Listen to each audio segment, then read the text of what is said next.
Hi, welcome back to my channel. So I am doing a review video on A.G.Macdonald's um, a little animation that he's been doing, and this is for the second chapter, Driftwood in the Ocean. Um, I have to say, watching it, I was bombarded with a mixture of a lot of different emotions, if only because with my history and how I grew up, I can literally see the perspectives from like every single different angle, with the exception, of course, of the headmistress and the bully. I really don't care for them whatsoever. But I have to say, I really enjoyed this episode. Once again, it was too short, but as he said, they're meant to be short. um, it's not a negative or a complaint. It's just it is what it is. You get caught up into it, and you get lost in the story. I really enjoy the cliffhanger. The cliffhanger was a great way to end it. I really look forward to the next episode. Um, I won't deny that I knew that was coming, just the way that it was ended. Knock at the door, cut it off. Come on, that's a really good hook, if you will. So that was really good. Um, Congrats to the voice actors and everything. Everything was pulled together really well. So my thoughts. There's a lot going on in this one, and I had a lot of emotions that kind of, I guess, came to mind or came to the surface for me. The grief of losing a parent and what that can feel like, and seeing that or feeling that from two different perspectives. The child who has lost a father and doesn't understand why the mom is acting the way that she is. And I can see it from the mom's perspective, how she's lost a husband and she's doing what she can to grieve and get past and move on in her life to support her daughter. And agree to disagree. Everyone has their own way of dealing with grief.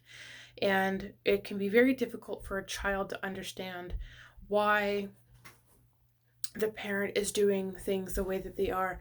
And it tugged at me a lot to see the situation and how that was going on, because I can understand and empathize with both parts of it. Had I lost, if I were to suddenly lose my husband, everyone deals with it differently. They'll put everything away, they'll get rid of everything, so they don't focus on the grief. They don't really allow themselves to grieve. They immerse themselves in what needs to be done. And as I'm a full-time mom of two, from that perspective, it would be putting everything away, getting everything in the house, and focusing on work and caring for my kids, and that would be my life. Whereas some people will embrace the grief a little bit differently by holding on to mementos, keeping the house full of um, the spirit of their lost loved one, and then trying to raise their kids around it. So there's a lot of different ways of doing it, whereas from the child's perspective, all she sees is her mom has put everything away. And to lose a partner like that can be very devastating, just as much as it can be from losing a dad. So she doesn't understand the mom's perspective. And while I think it's important that people have those conversations as to why they're doing what they're doing, it doesn't always help and it doesn't always work. I still think it needs to be done. So really,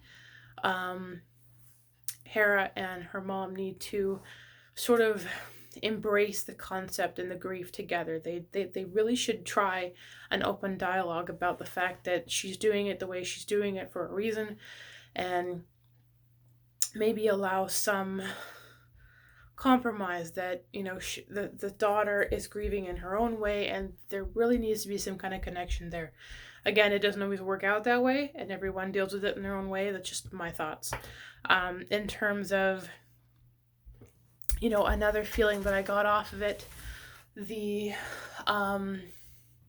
the whole expelled piece, where she's going through her head and doesn't want to let down her parent. Her mom is, since her dad is passed on or is missing, it has immersed herself in work and has done a lot to put together the funds to support her daughter in school and make sure she has a really good education.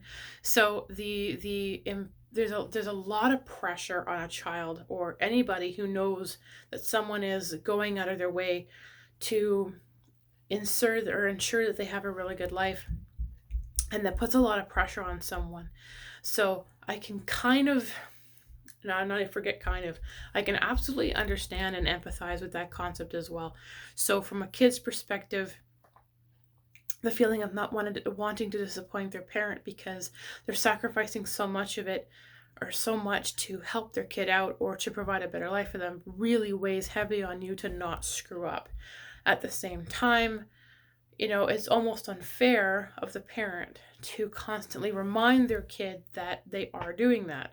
To constantly tell your kid, I'm sacrificing all this time and energy to go to work and put food on the table and everything else to ensure that you have a really good school and education, isn't entirely fair on the kid, because now you're putting a lot of, pressure and a lot of responsibility on the kid not to screw up. And that's just part of life, making mistakes, screwing up. It's kind of part of growing up.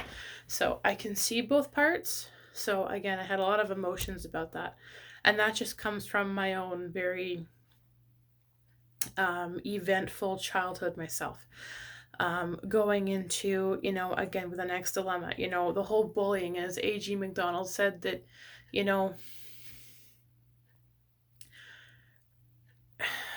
violence is still violence. Whether it's called for or whether not whether it's called for, whether it's justified or not, whether it's for a good reason or not, violence is still violence. But not everyone has that type of tolerance. So, there's a lot going on in this. The fact that she's been bullied for year after year after year, and her mom doesn't seem to care. Her mom only ever seems to I don't know. There's so much going on in this chapter that I kind of empathize with both the mom and the daughter a lot on just about every level from different points of view. So, when it comes to, again, the bullying, how much do you actually put up with until you make your ground and stand up? Problem with standing up, though, is there's going to be consequences. And Murphy's Law, 9 times out of 10, if you're going to stand up, you're going to get caught, because that's just the way the world works. And in that perspective, I do feel sorry for Hera, but there may have been a better way to deal with it. I don't know. I'm kind of on the fence on that. I mean, yeah, to strike out and to hit her back is one good punch and maybe she'll leave you alone. But as a consequence, there's a possibility for being kicked out of school. There's a possibility that the bullying won't really stop and it won't solve anything. So, I mean, I guess it all comes down to who you want to be. And that's really hard for a teenager, especially, to figure that out, or anyone, really.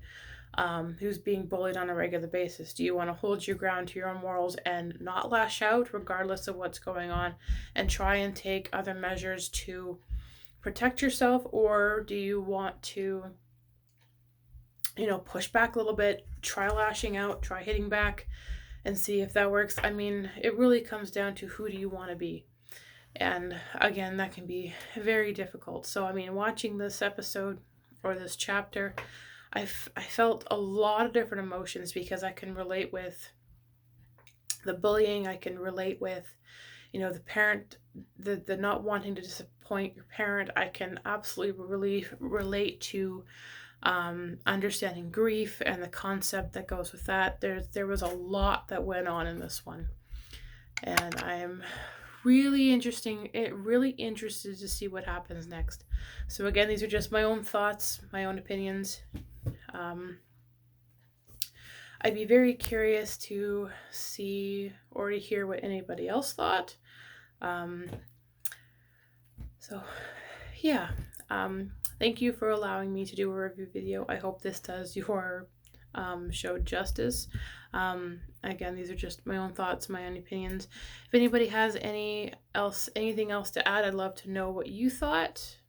If you want to leave them in the comments down below, that'd be great. Thank you so much for checking out my YouTube channel. If you've got any questions or comments, feel free to leave them down below.